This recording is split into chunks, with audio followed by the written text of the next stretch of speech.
Good evening, everyone. It's good to see everyone out here. By way of just a few announcements, the elders want me to just reinforce, use common sense, right? Common sense. If you know that somebody is infected, what are you supposed to do? Don't touch them, right? If you're having to be close to that individual, wear a mask. There's also, keep your hands clean. It's just common sense, okay? But just reinforcing that, okay, to keep everything down. At the same time, Clifford and I was able to get together for some visitation today. We got to go over and see Larry Griffin. Please keep him in your prayers. He is not doing well. The last few weeks has dropped 40 pounds. He is not doing well. He can't keep anything down. And he's just not doing that well. So please keep Larry in your prayers. Also, we got to see Charles Massey and Brenda. They're doing very, very well. Charles is also needing prayers. He's down in his back. He did have a slipped disc in his back from him falling. He said the last two falls he fell flat on his back, which just aggravated everything. And so please keep Charles and also Brenda in your prayers. Also, we were able to go over to see Lloyd and Diane. And Lloyd is really, I told him he's really looking good. You know, he's bald now. And I told him there's some people that have bald heads and you just say, please cover it up with a cap. And then you have those who have perfectly shaped heads. And he is one of them. Looks really, really good. And but he's up in spirits. Doug had just left right after we got there. And so he went back home, his brother. But he and Diane seem like he's doing really good. So just keep him in your prayers. They're trying to keep themselves inside for all this sickness deal and everything. But he's really doing good. Are there any other announcements that needs to be made that I know of? I don't think so.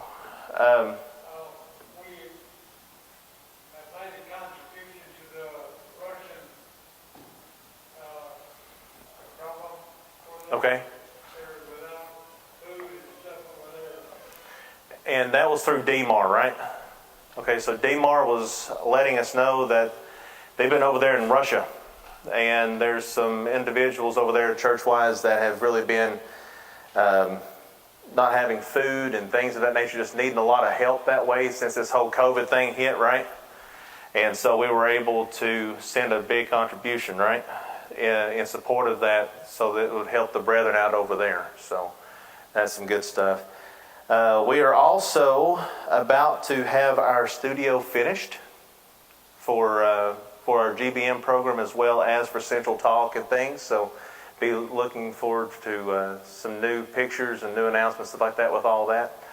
I think that's it. So please keep everybody in your prayers. Keep Dale and Brenda in your prayers, and just everybody who's going through a rough time right now. So just keep them all in your prayers. Yes, Darlene did come home today. I forgot that. I did get word whenever we were over there at Charles and Brenda's house that Brenda told me that she just got word that Darlene was able to come home. So that's really, really good. Please keep the family of, what's her name, Richard? Emily Payton. She was the dispatcher for Saraland Police, and her funeral was today. And there's a lot of people, a lot of cops and things that are having a really rough time with this. When you know somebody for 19 straight years, they die young. That it takes a toll on you because they went before their time. But just keep that whole family in your prayers, and the department and everything like that in your prayers. All right. So with that being said, for tonight, for our devotion, I've got on the board over here Hebrews chapter 13 and verse number 1, which simply says, let brotherly love continue. Would you think that the shortest in the Greek, the shortest sentence in the entire Bible is that? But how profound the shortest verse in the Bible really is. Let brotherly love continue. When you think about those words, as Clifford and I were over there visiting today, and we saw how, like, Larry wasn't feeling well and he was down a little bit. Charles was kind of down a little bit. We were trying to up his spirits. And then you think about Lloyd, who's going through cancer treatments and things of that nature. And then while we were leaving, to have a smile on their face, I'm here to tell you, it's something that we need to continue. What does it mean to let brotherly love continue? We're talking about a love that is totally different than just love that is defined within Scripture. There's a reason why there in 2 Peter chapter 1, verses 5 through 7. Remember those, add to your faith virtue, to virtue knowledge, knowledge temperance, to temperance patience, to patience brotherly kindness. All right? Brotherly kindness and the brotherly kindness love. I thought that brotherly kindness was all involved within love itself. Why did he separate the two? Because they are different. There's a reason why whenever you read in 1 Peter chapter 1 and verse 22, since you have purified your souls in obeying the truth through the Spirit in sincere love of the brethren. There's a reason why in John chapter 13 verse 34, a new commandment I give unto you, that you love one another as I have loved you, that you also love one another. And by this will all men know everywhere that you are my disciples, if you have this love one for another. Brotherly love is a deeper love than what is shown to the rest of the world. You think about like the police officers that are going through a really rough time right now. They are brothers. They are sisters. They are fighting for the same force. Whenever I was working EMS, we were a brotherhood because we understood each other. What do you do in those type of situations? Well, you're there to defend them. You're ready to give your life for them, right? You're ready to be there to build them up. You see that they have a need, you're right there to help fulfill it. You see that they are hurting, what do? You go and you pick them up. When you see them struggling, you say, what can I do to help? That's what it means to be brethren. And imagine a church, because a church is supposed to be like this, that all we are planning to do is, how can I make your life better? What can I do? Can I fulfill a need? Is there a void that needs to be filled? Let me fill that for you. Are you down and out? Are you saddened and everything of that nature? Well, then let me help you and pick you up. Are you hurting? Let me try to heal you. Even through the darkest of times, I don't have to look around and see if my brethren are there. I just simply need to look around and know who is. That I'm never alone.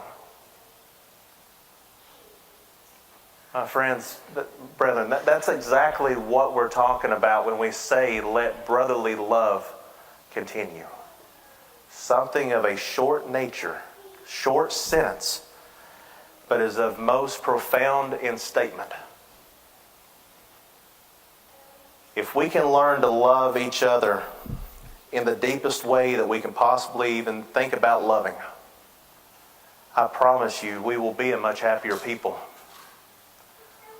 We will find ourselves reaching out and always being busy because we're always looking at our brethren and saying, what more can I do? Whenever you talk about brotherly love, it's not what is the least that I can do, but what is the most I can do. And then whenever I think about the most I can do, how can I go even further than that? Have you ever had this whole situation of an illustration where you have the speaker that's up here and he asks for this student or another individual to volunteer, And he says, okay, I want you to reach as high as you possibly can. Try to reach that ceiling. Then you have that individual that does this little number, right? He goes, oh, no. Reach real high. So they reach even higher. And he's, no. Reach even higher than that. And so you have these individuals that are like literally trying to jump and try to touch the ceiling. And then you ask them the question, why didn't you start to do that to begin with?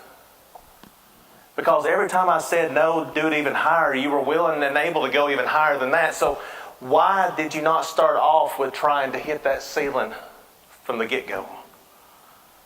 See, that's the type of mentality we need to have towards one another. What more can I do? You're being considerate. You're being thoughtful. You're being loving. You're doing. You're not just talking. Not trying to destroy, but trying to build up. That's what love's all about. Amen? And if we learn to do that, I promise you this, our whole entire nature, our environment, our congregation will grow by leaps and bounds. I promise you. I'm not talking about, not necessarily numerically, I'm talking about spiritually. We will reach heights, spiritually speaking, than we ever had before. It's all through perspective and willingness in our hearts. So with that being the case tonight, if you're not a child of God, I would encourage you to do so tonight, so that you can be part of a body, to be truly allowing brotherly love to continue throughout your life. But I think all of us here are Christians. And so with that being the case, brethren, I want to ask you, are we letting brotherly love continue?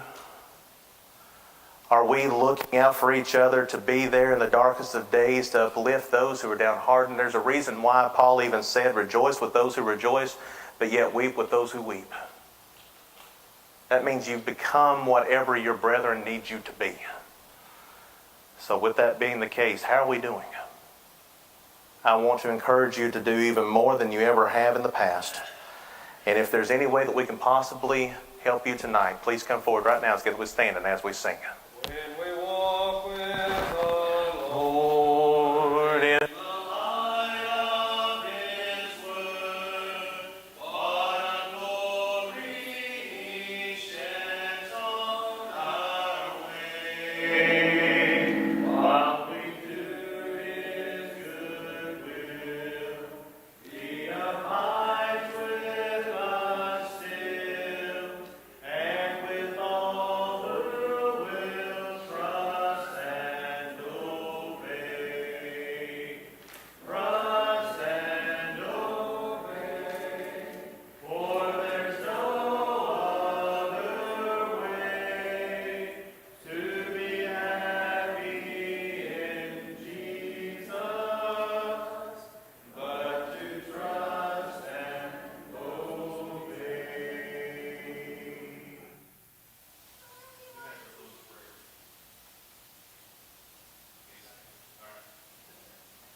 Good evening. We're appreciative of your presence tonight as we continue our study of the book of Judges. We left off last week at Judges chapter 6, beginning with verse 25, and that's where we'll pick up tonight. You might need that. Thank you. Yes, sir.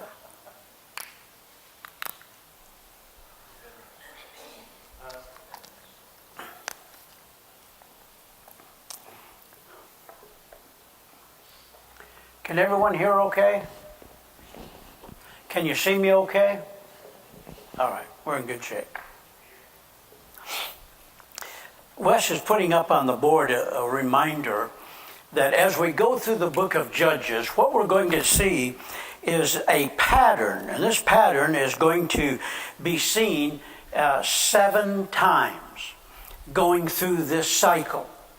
And often can't help but reflecting that as you and I go through life, we're going to find ourselves going through this same cycle, not once or twice, but many times. And it's not always something that we have to go forward about. Many times it's something that we can enter into the very closet in our home and take it to God, and He will resolve it. But the fact is that it is a cycle that many go through. Now, we had introduced Gideon last week, and we talked about how that the angel of the Lord, which we believe to be Christ in that context, came to him and talked to him and called him a great man of valor. He was a mighty man. He was equipped and he was able to do great things. Well, we're going to see tonight him putting that into action. And that's where we will pick up. Now, just a word or two about Gideon. His name means great warrior. Great warrior. We think of a warrior, we think of someone who's able to defend, to pick up a weapon and to use that weapon and to take care of whatever the need is. Well, that's what Gideon literally would become. He was the son of Joash. He was from the tribe of Manasseh, and he also was given another name. And I worked all afternoon on learning to pronounce this name because, I'm so used to saying Zerubbabel, but that's not this name. And Zerubbabel is his name. But we'll look at that more as the time will permit. Gideon destroys then the first thing, the altar of Baal. And when the men, and I'm beginning now with chapter 6 and verse 28, when the men of the city, now the city here has to do with Ophrah. This is where Gideon was from, and this is where this event had happened. And so when the men of the city arose in the morning, there was the altar of Baal that was torn down. Now, a little bit about this word Baal. The word literally means possessor or controller. Okay? And we also find out that it was the male application of their false god. The female application of their false god was Ashtaroth. So you had Baal and Ashtaroth, and this was the god of the not only the Midianites, the Canaanites, and the other name escapes me at the moment. But anyway, they had a female god and they had a male god. And it very well may be much like the situation that Paul experienced in Acts 17, when Paul was approaching Rome, or Athens rather. And he noticed that there was an erected to the tomb to the unknown God. And they did this because they feared that they might offend one of the gods, and they didn't want to overlook one of them. So here was erected this tomb to the unknown gods. The false gods here, or deity we might mention, of the Canaanites, and that they divided it up between the male and the female. And you will find both of these terms, Baal and Ashtaroth, used in Scripture. Now, why that was the case, other than perhaps they were like those in Athens, they didn't want to offend, a certain aspect of their God, but this is what they had done. So there was the altar of Baal, and it was torn down. And the wooden image that was beside it was cut down. And the second bull was being offered on the altar which had been built. So we mentioned who these were and such. So they said one to another, "Who has done this thing?" It wasn't done in daylight hours. It wasn't done out in the public where many people saw it. So who had done this thing? And they said, and when they had inquired and asked, they said, Gideon, the son of Joash, had done this thing. Now, you remember in our reading last week, it was mentioned that Gideon feared those people to the extent that he did not want to go out in the daylight hours and to destroy that altar. So he went out when it was evening. Now, God didn't specify that you have to do it between such and such a time. He just said, do it. And so that's what Gideon did. He went out in the evening and he destroyed that. Now they come and they want to inquire as to who's done this thing. Well, it was Gideon, the son of Joash. So verse 30 says, Then the men of the city said to Joash, Bring out your son that he may die. Our intent and purpose is not hidden. We're going to kill him, because this is what he has done to our God. Now, they didn't consider Baal or Ashtaroth as a false god. It was God and his people that considered that.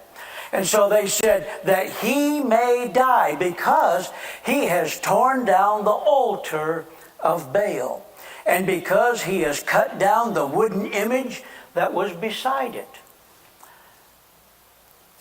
But I think, Cliff, a really important point for us to understand is any time that children of God do what God tells them to do, it's always going to stir up those who are in opposition. It has always been the case. And so in this situation, he was fearful. He did what God told him to do. But those in whom he has been, tearing down these altars and things, which is, again, if you look back in the book of Deuteronomy, that was the exact command to destroy the high places. that's right. Of the Canaanites and the Perizzites, the Jebusites, all those ites that are out there. They were commanded by God to go in and destroy all those places of worship. I mean, literally tear those things down. So in this particular moment, he's just reminding him again, this is what you need to be doing. Go and do it. Is there always going to be opposition? Sure, Absolutely. So do we need to use that as an excuse not to do what God tells us to do? Sure. Or trust and do what God tells us to do? That's right. That's a very good point. It may be something that we are reluctant to do, but if we will do what God said do, he will always bless us. And even though their intent here is to kill him, is God's hand going to be involved in sparing him? Absolutely. And we believe the same is true today, that God will be there to protect us. No, we don't have to know and understand all of the why, the where comes and the how forth. It doesn't matter how God's going to do it. The Bible teaches us that he will, and that we believe that. Thank you, Wes. Appreciate it. Listen, this is all of our class. So if you have a question or a comment or would like to make a statement, please feel free to do that. We don't mind that at all. In fact, it'll only make it better, because it would be pretty dull and boring if we just go by what I say. And I hope that you don't do that, okay? We do, Clifford, just point this out, watching at home, but we had to, if somebody poses a question, can you repeat the question so that people that they hear it? Oh, yes. We can also keep it up right here too, so just let them know that if they're on Facebook, Okay. a question or whatever, I can monitor that as well. Is this being live streamed? Okay. For the benefit of those of you that are at home that are watching this, you can participate in our study by making a comment. If you'll send it right there on Facebook, it's being monitored by different ones. They'll get it to us, and we will deal with that as the question comes up. Now, it is also mentioned, Wes had made a comment regarding the fact of Gideon going and doing this, even though there were going to be some consequences. They were going to seek to kill him and to do him great harm. And we were just commenting upon that in our carrying out whatever God has asked us to do, He will also provide a way of escape that we'll be able to bear it. Now, that's taught all throughout the Bible, isn't it? And so that was the comment, and thank you, Doug, for reminding us of that. We certainly will try to repeat those. And so here is what is done. He's broken the altar, destroyed it. He cut down the wooden place beside it, the image and such. But Joash said to all who stood against him, "Would you plead for Baal? Have you really considered what you're asking?" He said, "Would you save him?" Now, what is Joash's consideration of Baal? There's not anything good. It has always represented the high places that God said must be destroyed. Even though, and I want you to follow this because it's quite a contrast. They say that you can follow Abraham in all of the places that he went by the altars he built. What was the purpose of those altars? Yeah, to worship and to make a sacrifice. But you know, not one of those was ever called a high place. You know why? The high place was always done by that which was false, wanting to elevate what they were doing. And God says, I want you to destroy them. So it wasn't wrong to always build an altar if you're going to do that which God said do with that altar.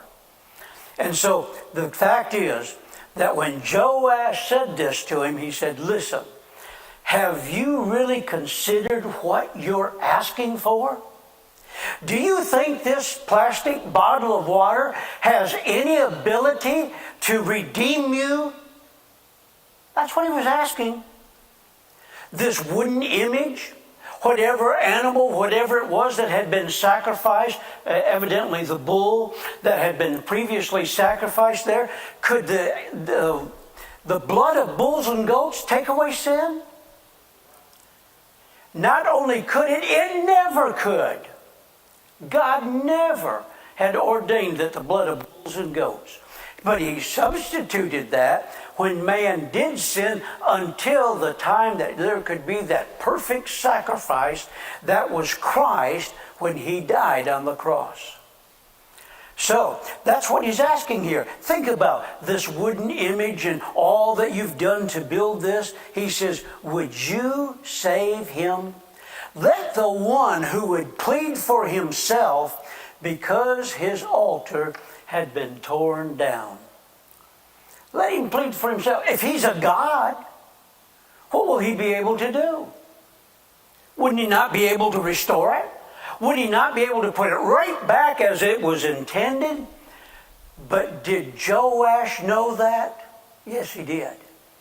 And that's the point that he's trying to get over. Sometimes you can ask a question, and if you ask it in the right way, you can make your point, and it can become so obvious what the truth is all about. And that's what was done here. Verse 32 then says, therefore on that day he called him Zerubbabel, saying, let Baal plead against him, because he has torn down his altar. Let him plead against this Jeroboam. And so, would he be able to stand? Not against one that God's blessings is upon. Verse 33, then all the Midianites and the Amalekites, the people of the east, gathered together, and they crossed over and encamped in the valley of Jezreel. Now, I want us to pause there for just a moment, because I want us to deal with this valley of Jezreel. Through the ages, there have been many false teachings that have arisen based upon this valley and what was associated there. It was also known as the Valley of Megiddo, or the Plain of Megiddo. When you get over in the book of Revelation, the only time that the word Armageddon is mentioned in Revelation 16 deals with this area, this valley. But now the Battle of Armageddon was the battleground area which we're talking about right here, where a number of battles had been fought. It's not a reference to one battle, and you know the way that it is used and taught is that I heard ever since when we moved into through Kuwait and accomplished that was the Battle of Armageddon, us freeing Kuwait from the Iraqis, okay? Various conflicts that have happened through the years, that people have come out and said, oh, that's the Battle of Armageddon. The Battle of Armageddon is not going to be any one battle. But friends, listen to me carefully. It is a spiritual conflict that is taking place in our lives every day that we live. Every day that I must make a choice between good and evil, that's my Battle of Armageddon. And it's not one singular one. It's one that's continuous throughout the end of time. But what do many religionists do? They make this out not to be this spiritual battle that we deal with every day, but they make it a physical battle, and that's why there is millennialism. It's based much upon this very fact, that there's going to be this battle, and that all of these nations, there's going to be Russia and all of her cohorts. There's going to be China and all of hers. There's going to be Europe, and there's going to primarily the UK, and then there's going to be America. And these four nations, they're representing the four corners of the earth, and they're going to get together and have a great battle. The only problem with that, the Bible doesn't say that.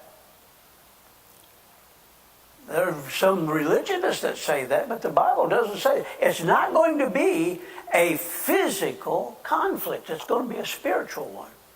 And it's one that we experience every day of our life. Yet, it's interesting that this valley of Jezreel, also the plain of Megiddo, that's where all this comes from. But because many of battles had been fought there, it is the idea then of how there's going to be these conflicts, and there's going to be many of them. Since the day you obeyed the gospel, have you ever been tempted? Have you ever been faced with something and say, got to think this one through? Certainly we have. And that's what we're talking about. Every time that you had to make a decision between good and evil, there's a battle of Armageddon that happens in our life. Now, that's a little extra that we deal with that in the book of Revelation, but it's important because all of that centers right here. If you have the opportunity sometime, write down the valley of Jezreel or Megiddo, and then look and see how many conflicts happened in this area. You'll see the point that we're making. Okay? The Valley of War. Now, where was this? It was a little south of the Sea of Gennesaret. Well, where was the Sea of Gennesaret? It was just right near the Sea of Chinneroth, right? All right, where's the Sea of Chinneroth? Well, it's right there beside Tiberias, the Sea of Tiberias. Well, where was that? It's the Sea of Galilee. It had these 4 different names. So just south of this, there was a valley that went through there, and that's where we're talking about in all of these places. Verse 34. But the Spirit of the Lord came upon Gideon. Then he blew the trumpet, and the Abiezrites gathered behind him.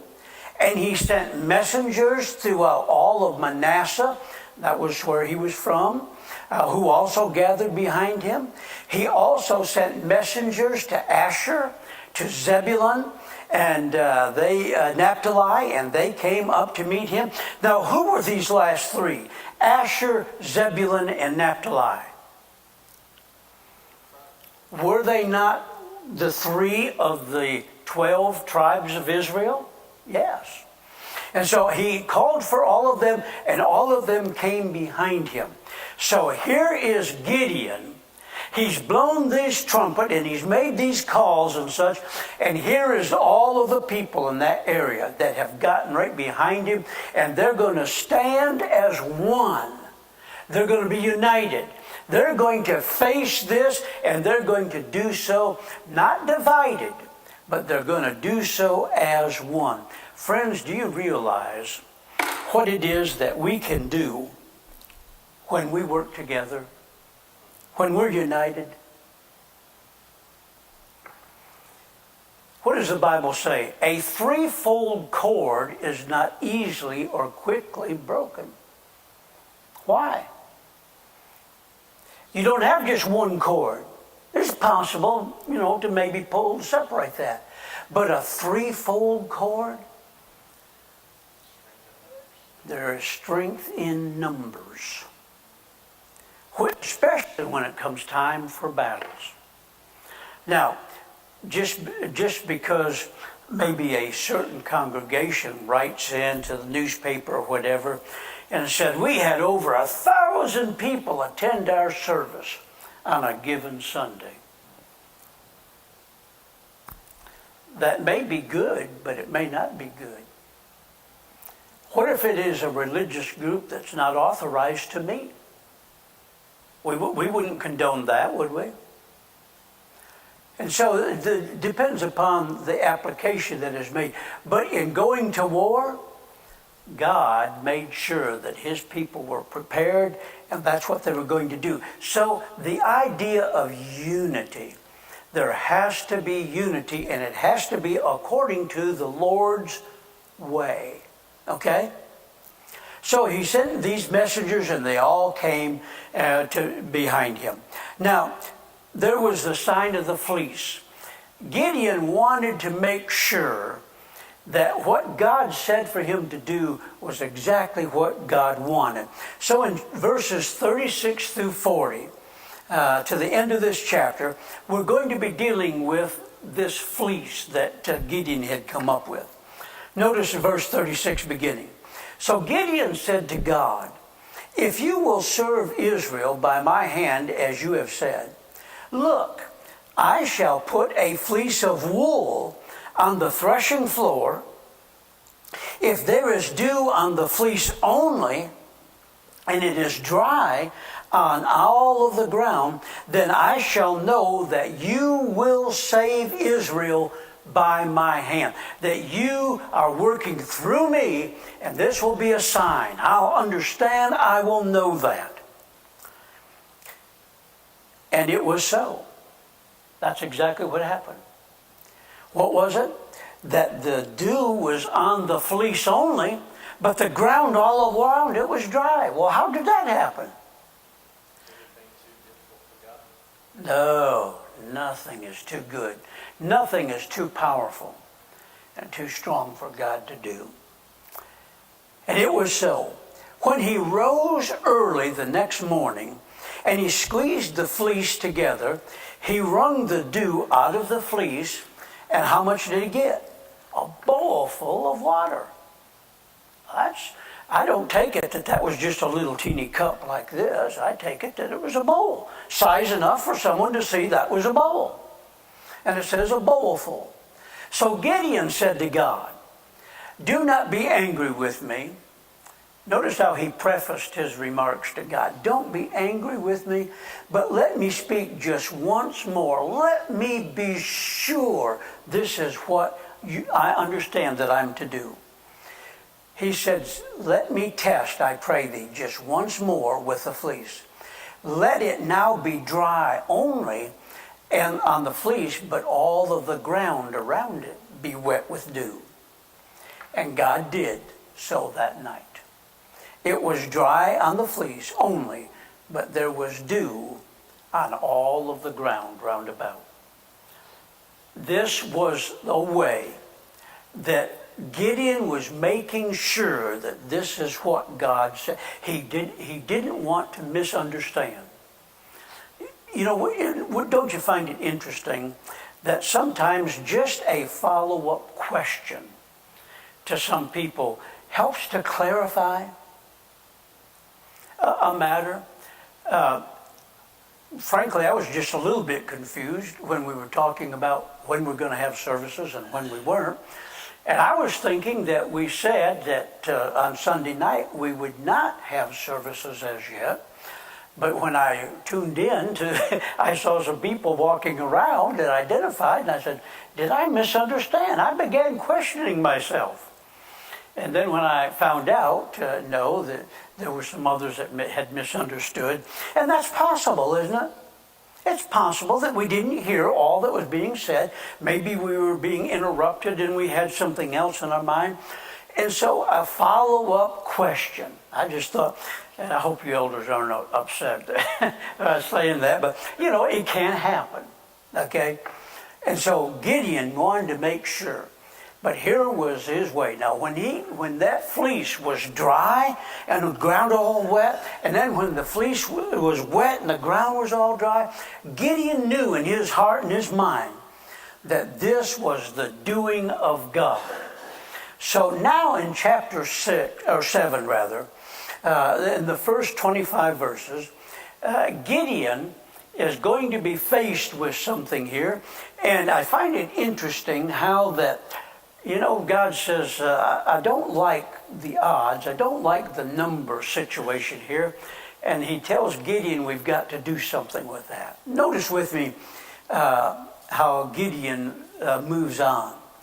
Then Zerubbabel, that is Gideon, and all the people who were with him rose early and encamped beside the well of Herod, so that the camp of the Midianites was on the north side of them by the hill of Morah in the valley. And the Lord said to Gideon, "The people who are with you," now remember, he called for all of Asher and Naphtali and the other people, and all of them came and they went behind him, and those were a pretty good number. They were into the thousands that were gathered here. So the Lord said to Gideon, he said, "The people who are with you are too many for me." He says, I don't want to do this. They're too many for me to give the Midianites into their hands. Now here's why. He says, "Lest Israel claim glory for itself." Look what we've done. This great army that we had. Why, no one can stand against us. God said that would be the wrong attitude. And so that's not what he wanted. He says that they will claim glory for itself against me, saying, "Mine own hand has saved me."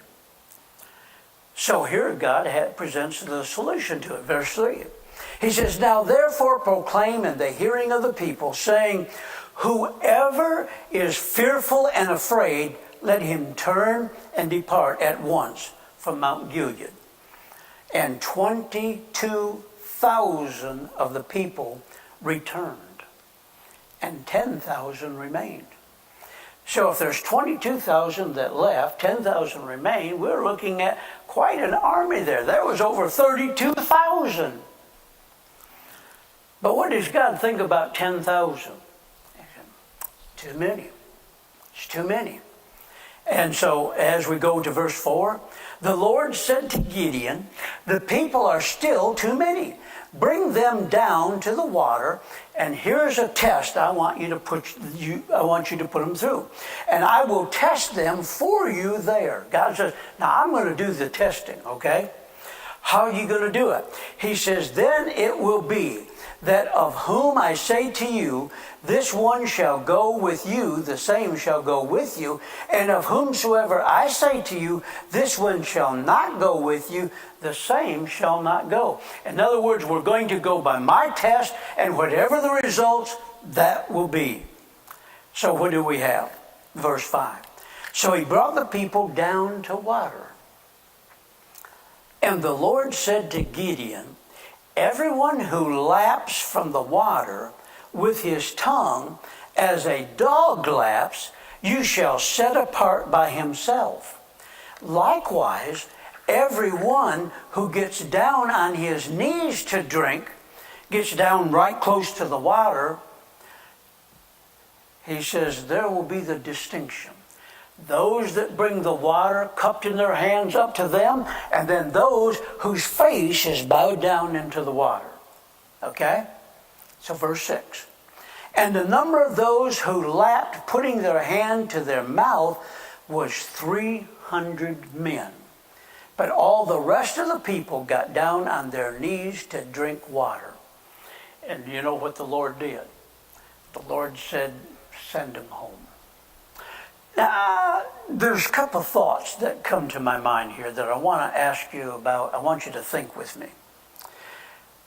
How important has water been throughout the scriptures, going all the way back to the Garden of Eden? And you remember the Garden of Eden was guarded by bodies of water, wasn't it?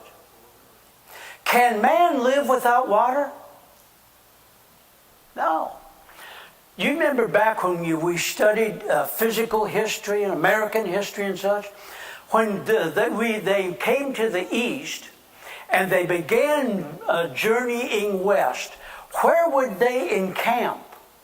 Where would they dwell? By supplies of water, because man has to have water.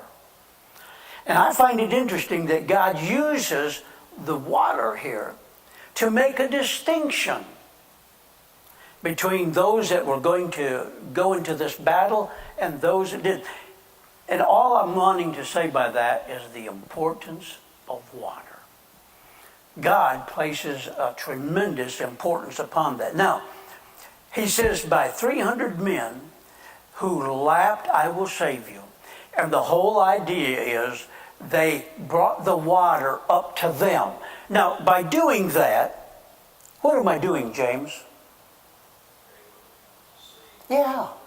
And I'm seeing everything that's happening right out here in my environment, my immediate environment. Now, there was only going to be 300, and so it was going to be important for them to be able to see if their enemy is making an advancement. He said, I don't want their head down here in the water where they can't see a thing. And so, here's the way that God helped to prepare these people. Go ahead. The people that were back Gideon right here, even though there was still those 10,000 that went down to the water, they understood the purpose of them being there. Now, the fearful went away. They knew why they were going. And so the 22,000 left, leaving the 10,000. And only 300 of those men stayed ready because they knew that at any moment, they knew why they were there. Mm-hmm. So it wasn't just a little test right here. Oh, no. He was providing for them a proof right here of who's going to be prepared, who's not. And so what Wes is saying is that these 300 men were warriors. They knew how to fight. They knew exactly what to do. And God says, they're prepared. That's exactly what I want. Okay, appreciate those. Any other comments, observations? How's our time doing? We've got about 7-8 minutes. All right. So the Lord said to Gideon, by the 300 men who lapped, I will save you and deliver the Midianites into your hand. Let all the other people go, every man to his place. Now, the Midianites was not just a small little community group. It was a sizable group of people and community. And so God says, this 300 and I will be able to deliver you. I will deliver them into your hand. Okay? God was still much, every bit involved with this. Verse 8, so the people took provisions and their trumpets in their hands, and he sent away all the rest of Israel, every man to his tent, and retained those 300 men.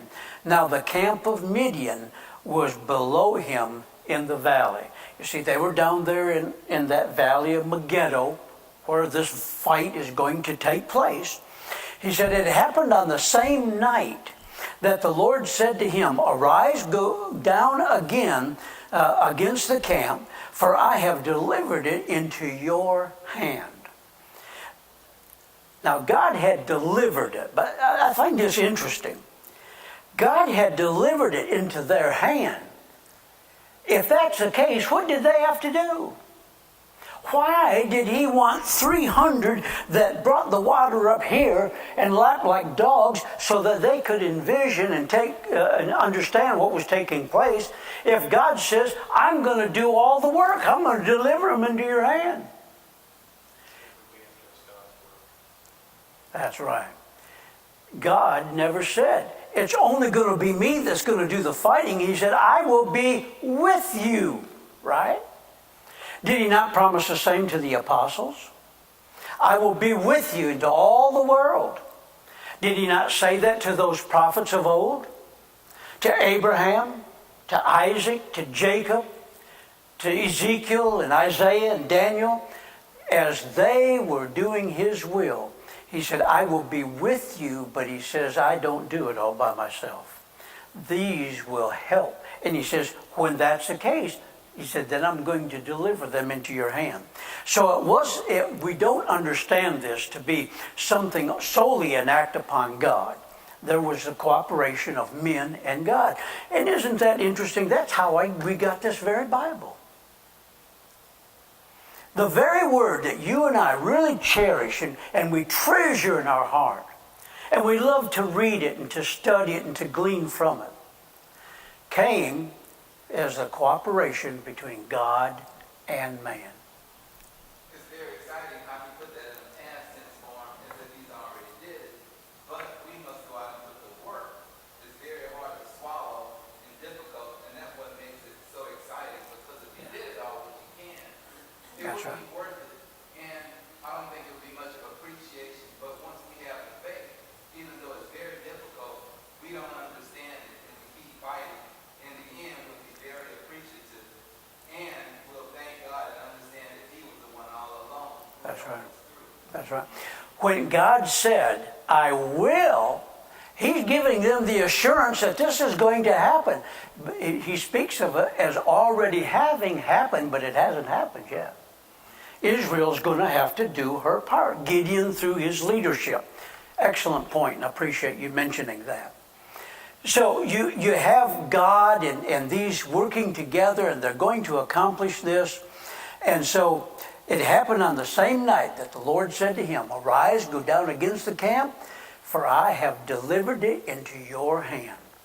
But if you are afraid to go down to the camp with Purah, your servant. Now, did he recognize that Gideon was a little bit skittish about just doing this in the daylight? How did he take care of the altar of Baal? He took care of it, but he didn't do it in daylight. So it very well may be that God is still guiding and bringing Gideon along but he knows his strength, and he knows that this will happen. And you shall hear what they say, and afterward your hand shall be strengthened to go down against the camp. Then he went down with Purah his servant to the outpost of the armed men who were in the camp. Now the Midianites and the Amalekites, all the people of the east, were lying in the valley as numerous as locusts. How do locusts travel? By groves, a number of them. Every time we read in the Old Testament that the locusts would come in from the east or from the north, they would come in and they would strip the land of anything that was left available. Maybe other vegetation had already been taken, but the locust would come down and eat it to where there was nothing left. And oftentimes locust represented a nation, okay? And that nation is what did the plummeting of those people and such.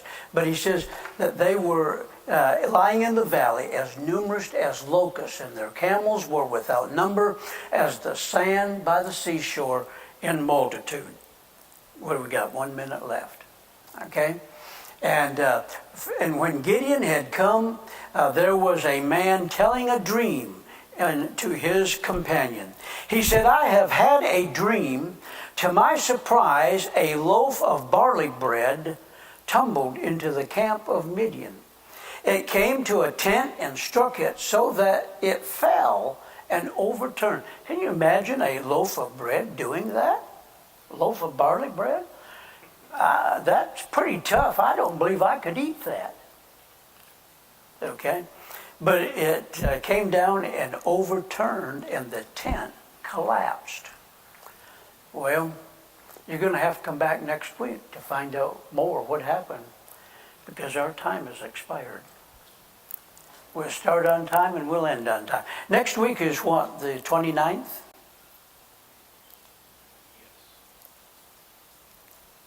Questions, comments as we close out? Thank you for your presence. I know that there are others that would like to be here, but some are having to protect themselves with their jobs and various things. But we appreciate you, and we hope that this COVID will get better, and we hope that it won't continue to disrupt our services. We look forward to that time.